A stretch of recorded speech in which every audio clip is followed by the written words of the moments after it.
By Elios word daar stories vertel. Stories van hoop en stories van genade. En in hierdie volgende Elios genadewerke verhaal, luister ons na die storie van Nastasia Potgieter. Jy kan na haar verhaal en ander gaan luister by elios.co.za.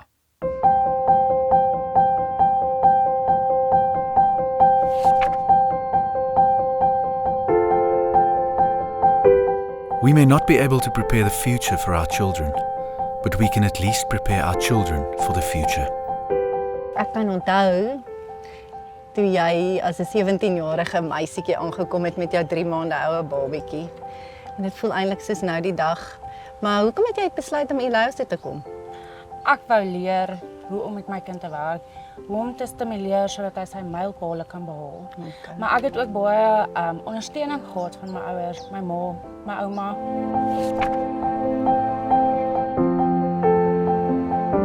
Ek het Botswana die ouer opleidingskursus gedoen, waar ons nou 'n bietjie meer ingegaan het oor ouerleiding en hoe om dit aan te bied.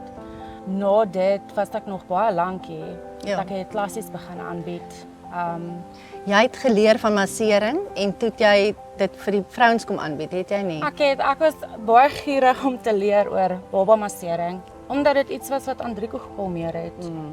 En ek dink dit was iets wat my belangstelling getrigger het vir verder leer hoe om met babatjies te werk en wat is belangrik om hulle mylpale Ja. te behaal.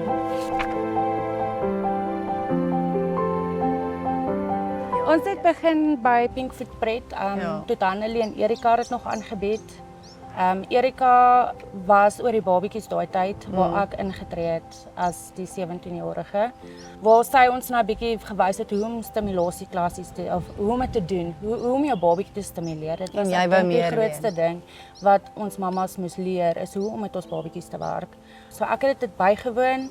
Ek het ook toe later meer gaan leer, gaan oplees, waar ek toe nou later oorgevat het by Erika by die babaklas, waar ons stimulasieklassies, massageklassies veral met die babatjies gedoen het. En dit was lekker vir my en dit was lekker vir die mammas om dit te doen, want ons het lekker geïnteract. Dit was net so lekker casual by mekaar kom. Ek het begin as 'n tiener, waar ek skool moes los in graad 11. Ek het my hele tienerlewe gemis basies.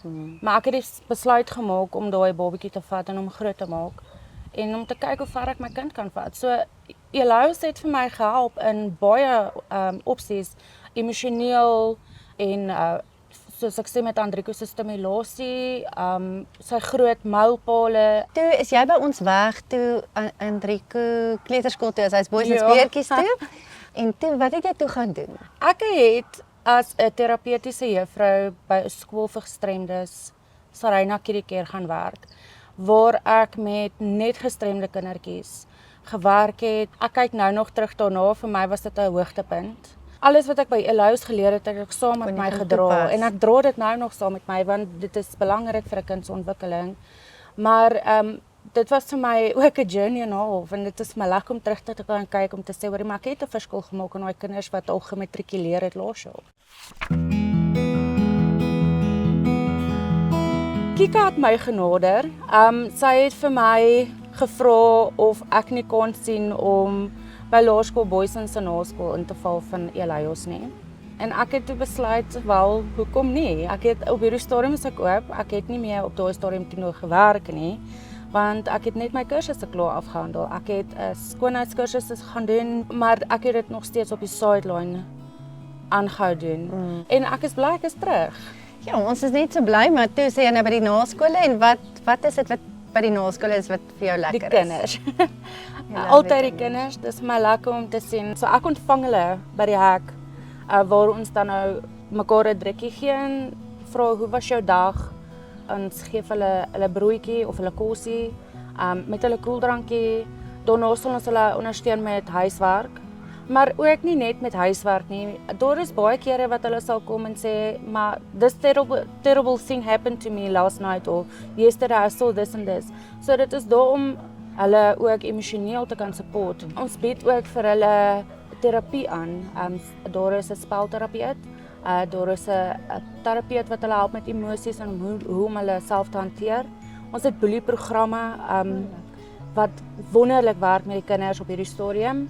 Ons speel saam, ons doen dinge saam. Vir hulle is dit baie lekker om so met 'n groot volwasse mens te interact. As ek dit so kan stel, want hulle kan dit nie by die huis doen nie. Mama's moeg teen die tyd wat sy vanaand 7 uur van die werk afkom. Dan moet ons huiswerk gedoen wees, maar ook mama's nie altyd daar nie. So mamma weet nie altyd wat aangaan nie. Nou, hoekom sal jy nou dink moet 'n borg by Elios betrokke raak en betrokke bly? Jy moet dit ervaar, jy moet die gevoel kry van hoe dit is om met sulke families te werk, want dit is nie oor die algemeen net die kinders nie, maar dalk die hele gesin wat hulp nodig het, of kom ons sê byvoorbeeld skryfbehoeftes in die begin van die jaar. Hulle ontvang nie sulke goed altyd nie, want daar's nie altyd geld in hulle huise nie. As jy kan teruggee met 'n bly hart, dan sou ek sê doen dit. This was the story of Nastasha, who came to Elios as a 17-year-old teenage mother. She attended the programs at Elios' Early Development Center, and she developed so well and became so independent that she's currently working for Elios, where she plays an integral part at our aftercare centers. It's a story of hope and success, and we are overjoyed that we could share it with you.